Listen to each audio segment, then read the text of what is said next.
El otro día uno de mis hijos o hijas, no me acuerdo quién, no recriminaba, sino le recriminaba a Marta el hecho de que no venía a mi rescate en un ataque de tos que estaba teniendo. Y dice, madre, ¿qué le voy a hacer? Está tosiendo, ¿eh? Pero bueno, empezamos bien. Bueno, para que un padre desherede a un hijo, ¿qué hace falta? Algo muy gordo, tener una herencia. Estáis yendo más, yo quiero más básico. No, más básico todavía. Que para que un padre desherede a un hijo, cuando os lo diga vais a decir, hombre, Josué, es que eso es muy básico. Te hace falta un hijo. Te hace falta un hijo. Tú no puedes desheredar. Voy a desheredar a mis hijos, pero es que no tienes hijos. ¿Verdad? No sería lógico, ¿verdad? No es lógico. Para que algo pueda ocurrir, tiene que haber las condiciones reunidas, ¿no? Es como, voy a ir en coche a tu casa. ¿Cómo vas a hacer eso si no tienes coche? O voy a vender mi moto. No tienes una moto para vender. Y hay cosas que requieren condiciones anteriores. ¿Sí o no? Siempre pasa eso.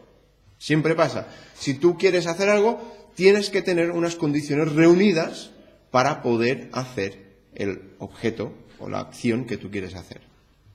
De eso vamos a hablar hoy. Pero es que para poder hablar de ello tenemos que mirar que esas condiciones se hayan hecho o que se reúnan esas condiciones. Antes de continuar, por eso vamos a entregar este tiempo al Señor y que Él lo bendiga. Señor y Padre Celestial, te damos muchísimas gracias por este día. Te damos gracias, Padre, por el cambio en la temperatura, por el frío que puede, Señor, pues nos recuerda también a que tú estás en control de todas las cosas. Y te doy gracias, Padre, porque tú nos amas y tú eres el que cambia las estaciones. Sabemos que tú estás por encima de cualquier cosa que el hombre pueda hacer, Señor. Quiero pedirte que tú ahora nos ayudes a centrarnos en este pasaje, que podamos alabarte y glorificarte, Señor, en medio nuestro. Te quiero pedir todo esto en el nombre del Señor Jesús.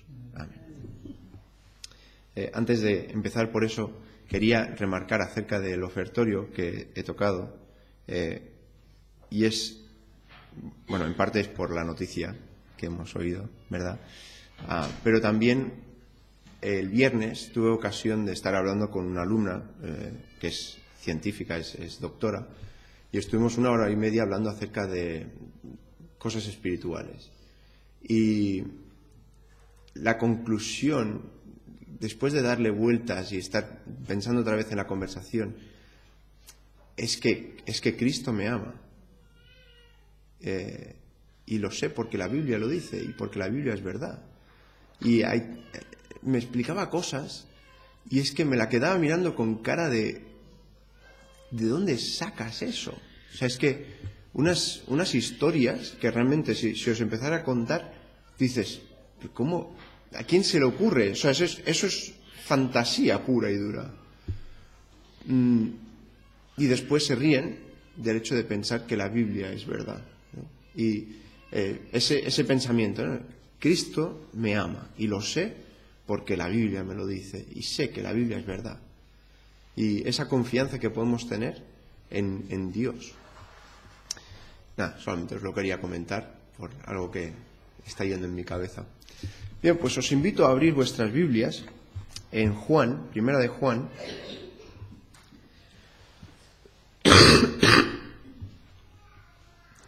Y hemos estado mirando, hemos llegado hasta el capítulo 2, versículo 17, estuvimos mirando la semana pasada acerca de que el mundo pasa y sus deseos, pero el que hace la voluntad de Dios permanece para siempre. Y estuvimos hablando acerca de las veces que sale la voluntad de Dios, el hecho de esta frase, la voluntad de Dios. Y después en el versículo 18 nos habla de que, hijitos, ya es el último tiempo, y según vosotros oísteis que el anticristo viene, así ahora han surgido muchos anticristos, Por esto conocemos que es el último tiempo. Ahora, las Escrituras diferencian el anticristo de los anticristos. El anticristo es ese personaje que aparecerá en el final de los tiempos, que reúne todas las cualidades deseables en un líder que unificará a todo el mundo, pero después se darán cuenta de que han hecho un mal cambio. Es un hombre perverso que estará controlado por el diablo. Pero hay muchos anticristos. Hay muchos anticristos, y ahora vamos a mirar un poquito qué es esto de los anticristos. ¿Qué quiere decir esto de los anticristos? ¿Podemos llamar a una persona anticristo? ¿Podemos decirle que tú eres un anticristo o no? Porque esto es algo que hay algunas personas que lo hacen, ¿no? Que llaman, por ejemplo, al Papa, lo llaman anticristo. Entonces, ¿cómo sabes si una persona es un anticristo o no? Pues en estos versículos, después en el versículo 19, nos da un poquito más de explicación acerca de lo que acaba de mencionar Juan en el versículo 18. Pero en estos versículos vemos unas palabras de cautela por parte de Juan. Les recuerda a ellos que están viviendo en el último tiempo. Y ellos ya lo saben que están viviendo en el último tiempo. Eso es lo que dice Juan. Según vosotros oísteis que el anticristo viene. Juan ya se lo ha dicho, o quizás alguien más ya se lo ha dicho. El anticristo viene. Eso ya lo sabemos. Pero lo que quizás nos hace falta recordar es este tema de que hay anticristos que están yendo ahora mismo sin tener que ver el anticristo. Ahora, anticristo viene formado por dos partes, anti y Cristo. De normal asociamos anti con algo que va en contra, ¿verdad? Si tú piensas en antídoto, ¿qué es un antídoto? Es un antidoto, ¿no? Entonces, ¿qué es un doto? ¿No? ¿Qué es un antídoto?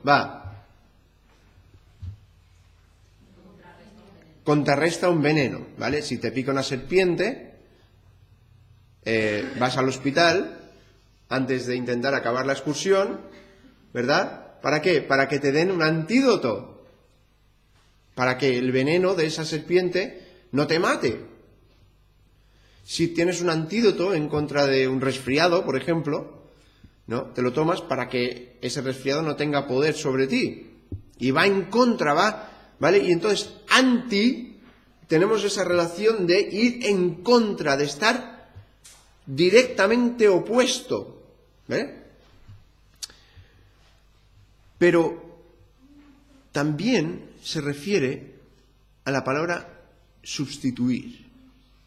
No es solamente ir en contra de, sino que es tomar el lugar de. Entonces, en este aspecto nos amplía mucho más el concepto que podríamos tener de un anticristo, que no es solamente alguien que va en contra de Cristo, sino es alguien que se pone como un reemplazo de, o como un cambio por Cristo. Hay muchos anticristos, pero solamente un anticristo. Unos versículos más abajo, en el versículo 22, nos dice: ¿quién es el mentiroso sino el que niega que Jesús es el Cristo? Este es anticristo, el que niega al Padre y al Hijo. Aquí tenemos dos palabras que son claves: niega y confiesa. Niega y confiesa. Cuando tú niegas algo, ¿qué estás haciendo? Dices que algo no es verdad, que algo no es así. Y entonces tú puedes negar muchas cosas. Hay muchas cosas que tú puedes decir que niegas, ¿no? Pues yo niego que eso ha pasado, ¿no? Niego que una cierta cosa ha pasado. Y otra persona dice, no, eso sí que ha pasado. Y entonces pues se empiezan a contrarrestar versiones de la cosa y se determina quién tiene la razón. Hay teorías, por ejemplo, de personas que niegan que hemos pisado la luna, ¿no? Que la gente ha llegado a la luna. Pues muy bien, no sé cómo te afecta eso, pero vale. Hay otras personas que con cosas pues quizás más serias, ¿no? Niegan que ciertas cosas históricas ocurrieron, por ejemplo el Holocausto. En Alemania, por ejemplo, es ilegal negar el Holocausto. Es ilegal. Pero la negación más terrible y más ofensiva es el negar de que Dios existe. En mi conversación con Eli, con esta doctora, ella decía, yo creo que hay una fuerza cósmica y que todo lo que está ocurriendo es un experimento de espiritualidad. ¿Vale? Dices, ¿y no te resulta más fácil creer en un Dios bueno que quiere crear un mundo perfecto para tener criaturas que le adoren? Es mucho más sencillo creer eso. Estamos hablando para una persona científica, para una persona que está buscando respuestas.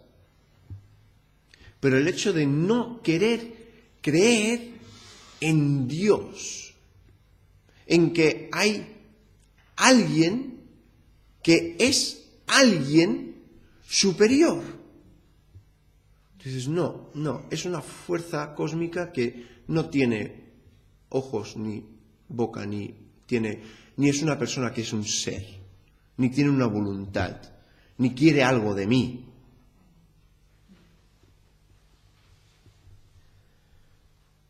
El anticristo es el que niega al Padre y a su Hijo, Jesucristo.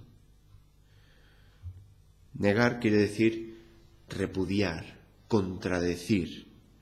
Es negar, esta palabra es negar algo que antes afirmabas. Entonces, ¿cuál es el primer paso para poder desheredar un hijo? Tener un hijo. Si tú estás buscando, estás mirando, estás intentando ver quién es un anticristo, si tú quieres decir, bueno, ¿el término se aplica o no se aplica? El término anticristo se aplica a aquella persona que ha creído en el Señor Jesucristo y ahora ha negado. Tú dices, ¿pero eso es posible hacerlo? De acuerdo a este pasaje, sí. La Biblia está llena de lugares, de partes donde habla acerca de continuar, de perseverar en la fe, de estar firmes en lo que uno cree, de estar continuando. O sea, la vida cristiana no es simplemente como ese tobogán que hay en Andorra. Es el tobogán más grande de Europa. De hecho, no es un tobogán en sí, sino que son unas vías, creo que son 10 kilómetros de montaña. Entonces tú te montas en un carrito y desde arriba no tiene motor, la única propulsión que tiene es la gravedad. Entonces tú te montas ahí y vas bajando.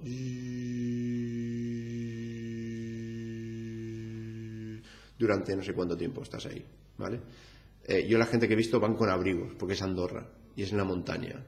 Entonces, no sé, bueno, es igual. Creo que lo haces una vez en tu vida, porque te das cuenta del frío que hace y dices, ¿sabes qué? No vuelvo a bajar, a menos que sea verano. Pero muchas personas creen que la vida cristiana, o quizás no lo creen, quizás nunca lo han pensado.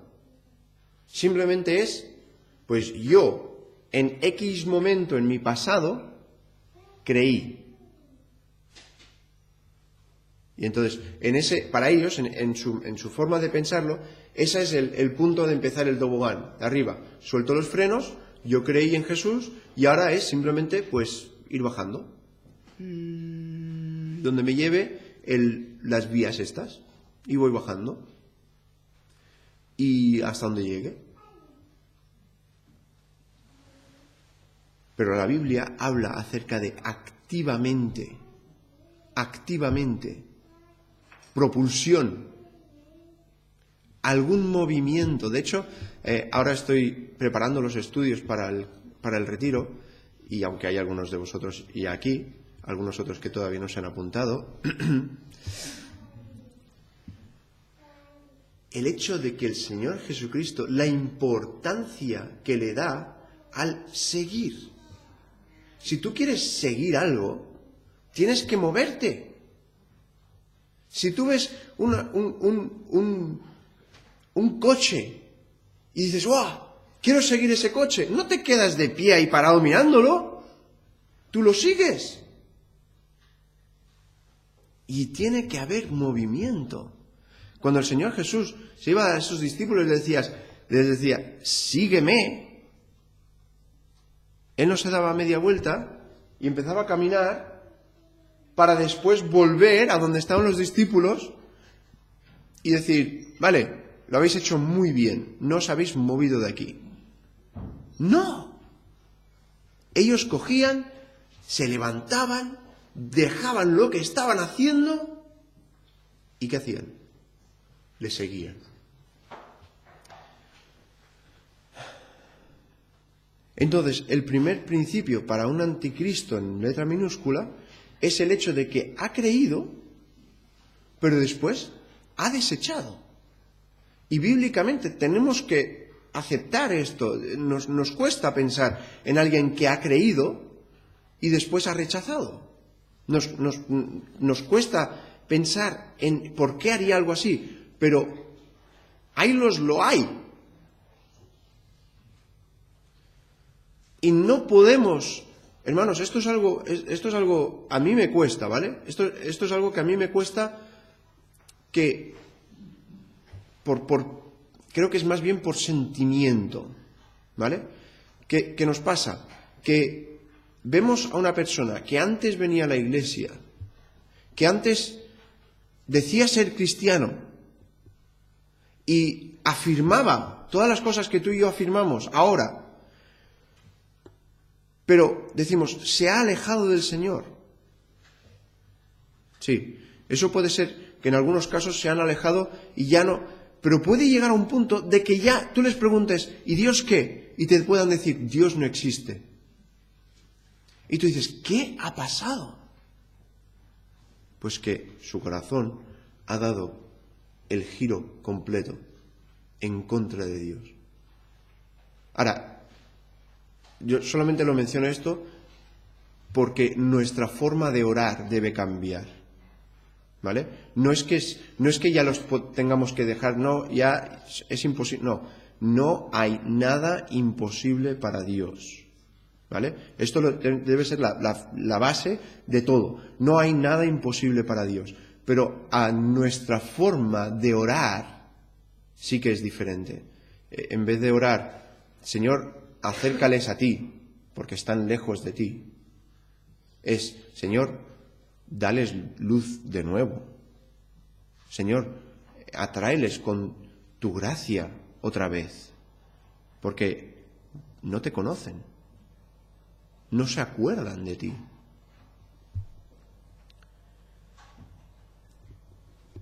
Por lo tanto, lo que podemos entender de esto es que pueden haber algunos. En el versículo 19 nos dice el por qué. Salieron de nosotros, pero no eran de nosotros, porque si hubiesen sido de nosotros, habían permanecido con nosotros, pero salieron para que se manifestase que no todos son de nosotros.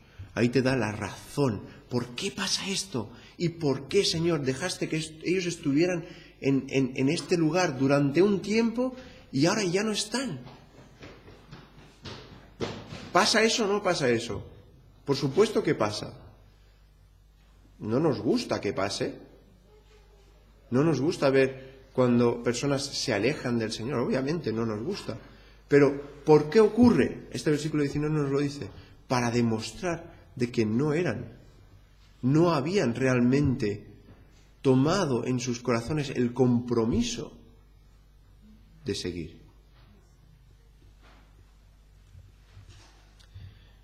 Y aquí tenemos la palabra, en el versículo 22, confesar, en el versículo 23, perdón. Todo aquel que niega al Hijo tampoco tiene al Padre. Este versículo es importante, hermanos. Este versículo es importante. Para que una persona sea salva, debe reconocer al Hijo. Debe reconocer la deidad del Señor Jesucristo. Si alguien te dice, no, Jesús era una buena persona, yo les digo, vas por buen camino, pero no es el final. Jesús era la mejor persona, pero es que era la mejor persona porque era hombre y era Dios. Y entonces ahí te dicen, no, sí, si no, su sacrificio habría sido igual que tu sacrificio por mí. Si tú mueres por mí, te lo agradezco, pero no me sirve de nada. No me es, para mi alma, no me sirve de nada. Todo aquel que niega al Hijo tampoco tiene al Padre. El que confiesa al Hijo. ¿Os recordáis la palabra confesar? Esta era la fácil. El griego fácil tenemos niveles de griego. Este es griego fácil. Homologar. Confesar es homologar. La palabra es homologón, ¿vale? Pues es homologar, es decir lo mismo que dice Dios. Cuando nosotros confesamos al Hijo, lo que estamos diciendo es, yo confieso que quiero ser igual que tú. El viernes Eli se rió de mí cuando yo dije que éramos creados a imagen de Dios. Y ella se rió de mí. Y dije, pero piensa, todo esto en inglés, no penséis vosotros ahora que... Y le dije, la complejidad, tú, que eres doctora, ayudas a gente con sus problemas, es especializada en viruses. No sé cuál es el plural de viruses.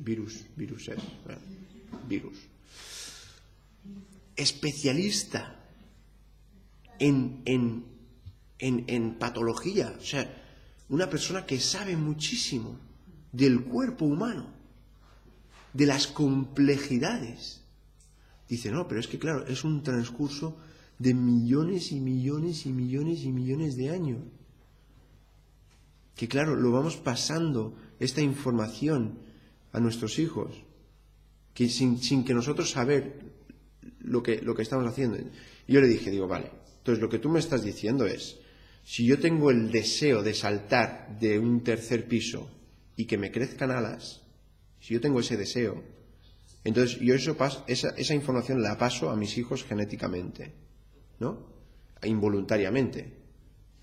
Es que, claro, yo le estaba diciendo así en voz alta para que ella supiera su proceso lógico.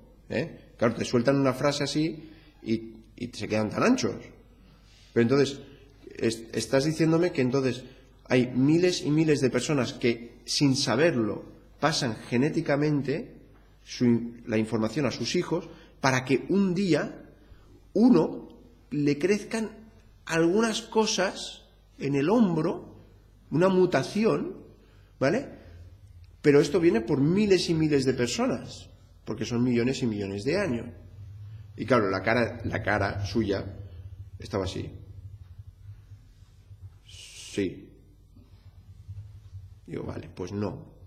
Fuimos hechos a imagen de Dios. Dios nos creó como somos y que Dios creó a todo el mundo como es. Vamos a poner las cosas como son. Conformidad. Estoy conforme, estoy de acuerdo. yo confieso que quiero ser igual, que quiero ser conforme, que quiero ser idéntico, quiero identificarme con lo que Dios dice.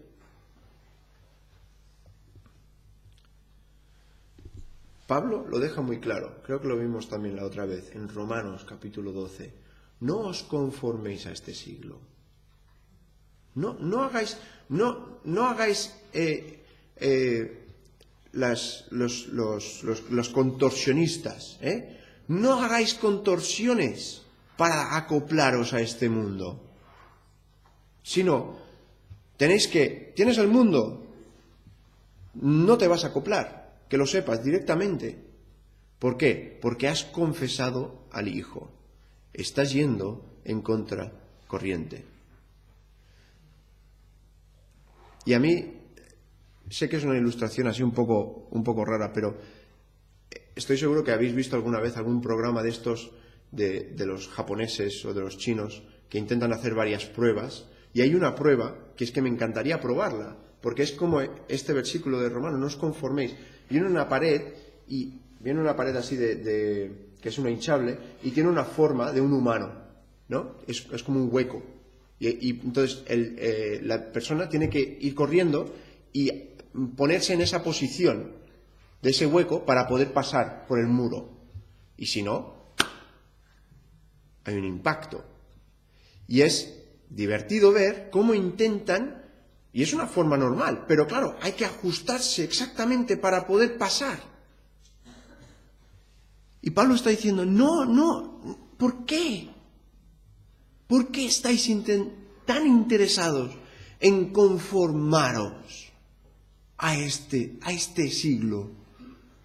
No, sino transformaos, metamorfosis, sino transformaos, que haya que de lo viejo salga algo nuevo.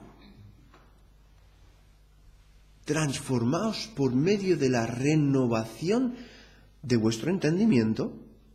¿Para qué? Para que comprobéis cuál sea la buena voluntad. ¿Qué acabo de decir? Y el mundo pasa y sus deseos, pero el que hace la voluntad de Dios. Para que sepáis cuál es la buena voluntad. La buena voluntad. ¿La voluntad de quién? ¿La tuya? No. La de Dios. La buena voluntad. Pero la buena voluntad de Dios, ¿cómo va a ser? Pablo te dice dos cosas: agradable y perfecta.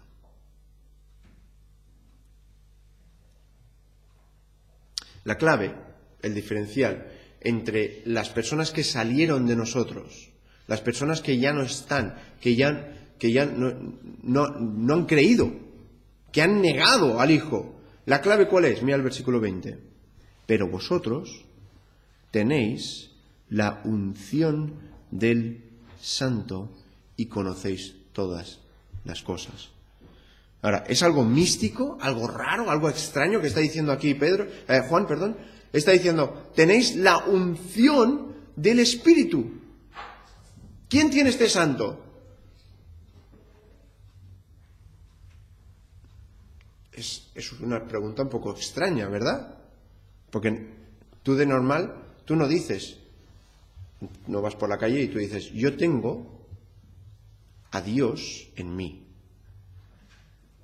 Ahora, si lo dijeras de otra forma, la gente te aceptaría, te diría, si tú dijeras, yo tengo fuerza divina en mí.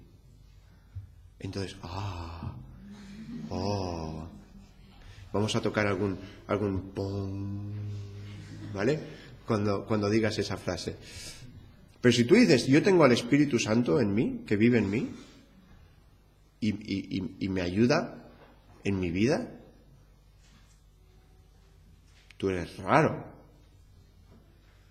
Y yo lo que digo es, amén por raro. Amén por diferente. Hermanos, nos cuesta. Yo sé, nos cuesta. Nos cuesta el no ser igual. Siempre, a todos nos cuesta. Algunos menos que a otros, es verdad. A mí no me cuesta ser diferente, ¿vale? No es algo que se me dé mal, ¿vale? Porque lo he hecho toda mi vida. Pero hay tantas veces que nos cuesta, que queremos simplemente ser aceptados como uno más.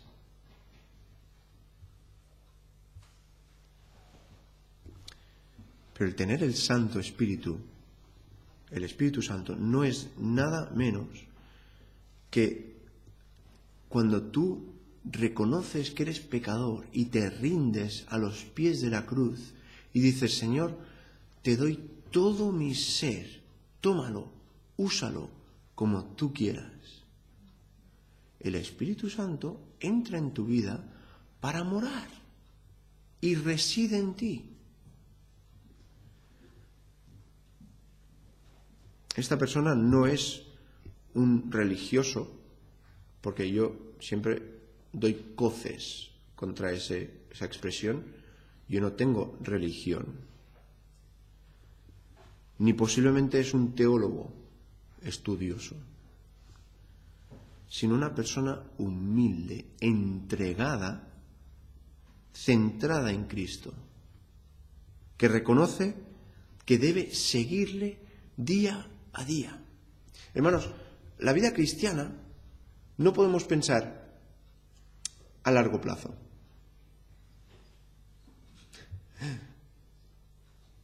Os lo explico, ¿vale? Porque veo caras de preocupación. Tú piensa en lo que Dios quiere para ti hoy. ¿Qué quiere Dios de mí hoy? Y céntrate en lo que Dios quiere para ti hoy. El Señor Jesucristo lo dejó muy claro. No te afanes por el mañana.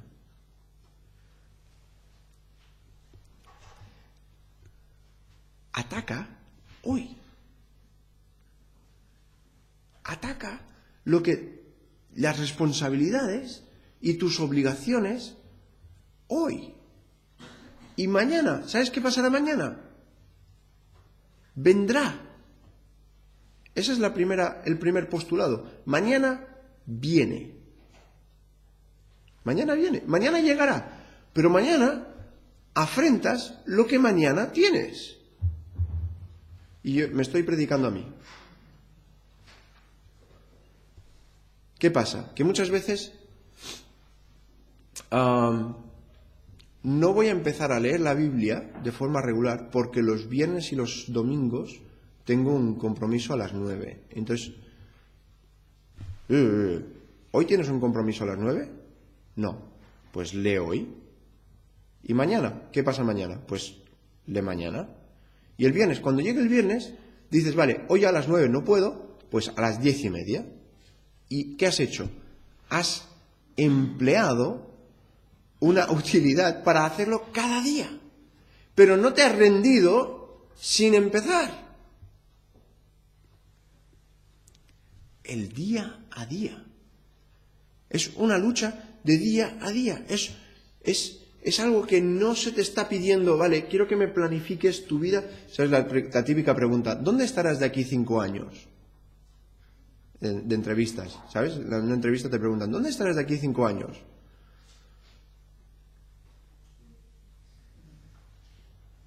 Siempre ¿sabes?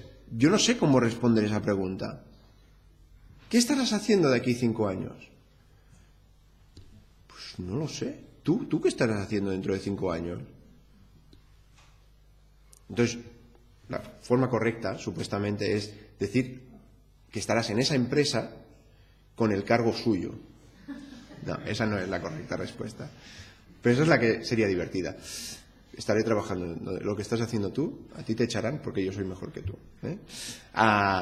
No, supuestamente es haber estado trabajando en la empresa para beneficiar la empresa y pues ser un miembro vital en el equipo ¿vale?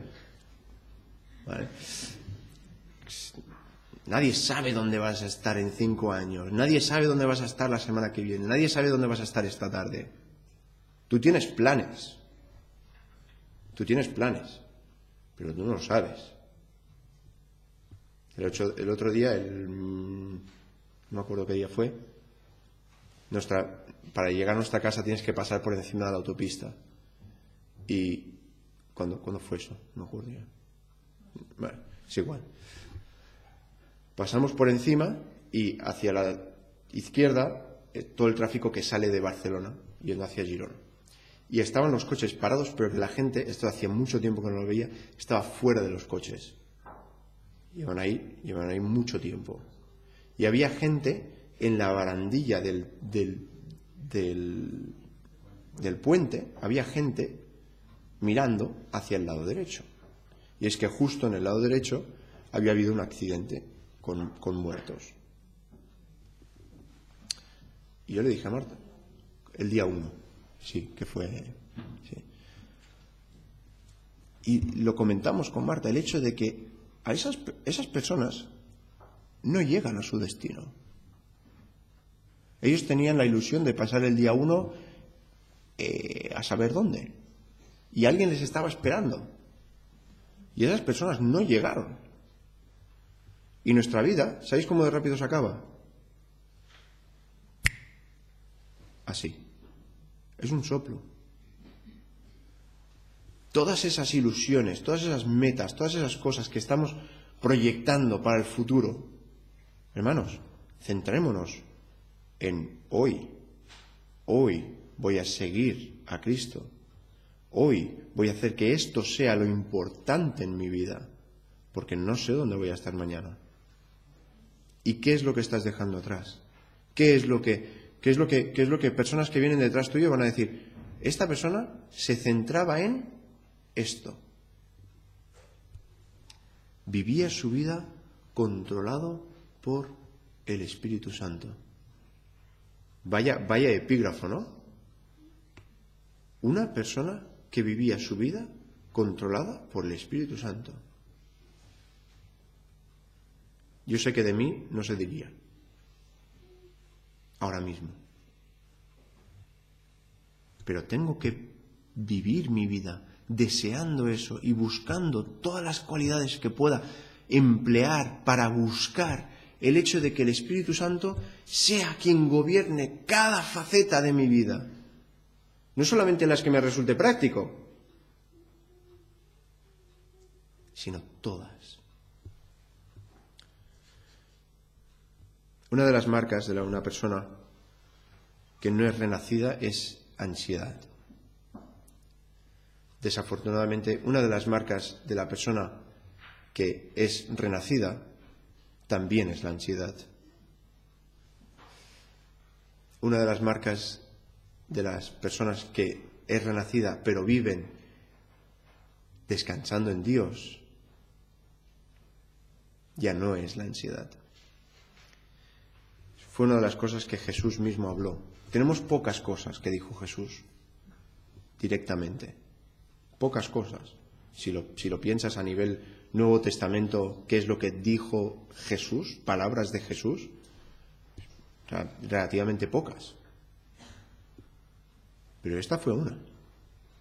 Mas buscad primeramente el reino de Dios y su justicia. ¿Qué es eso? No busques lo tuyo propio. Y todas estas cosas os serán añadidas. ¿Qué son todas estas cosas? ¿Qué tengo que vestir? ¿Qué comeré? ¿Qué haré? ¿A dónde iré? Todas estas cosas que nos ocupan tanto, ¿verdad? Me estoy incluyendo como el primero. Nos ocupan. Así que no os afanéis por el lunes. No os afanéis por el día de mañana. ¿Por qué? Porque el día de mañana traerá su afán. Basta a cada día su propio mal. No te afanes. Hay que homologar. Tenemos que confesar a Jesús. Hay que buscar el reino de Dios y su justicia. Pues espero que sea de ánimo esto, hermanos, y con este pensamiento vamos a acabar y vamos a orar. Señor, te doy muchas gracias por este día. Te doy gracias, Padre, porque tú nos amas y nos has dado tu palabra para que podamos vivir de una forma que te agrada a ti, santa y piadosa. Te quiero pedir que ahora bendigas la terminación de este culto y también nos bendigas, Señor, al emplear nuestro tiempo, tanto de físico como mental. Ayúdanos a buscar primeramente el reino de Dios y su justicia. Ayúdanos a querer acercarnos más a ti para que seamos útiles. Te quiero pedir ahora, Señor, que tú nos ayudes al volver a nuestras casas, que nos traigas con bien esta tarde. En el nombre del Señor Jesús. Amén. Pues antes de acabar el culto, me gustaría pedir a la señorita Ana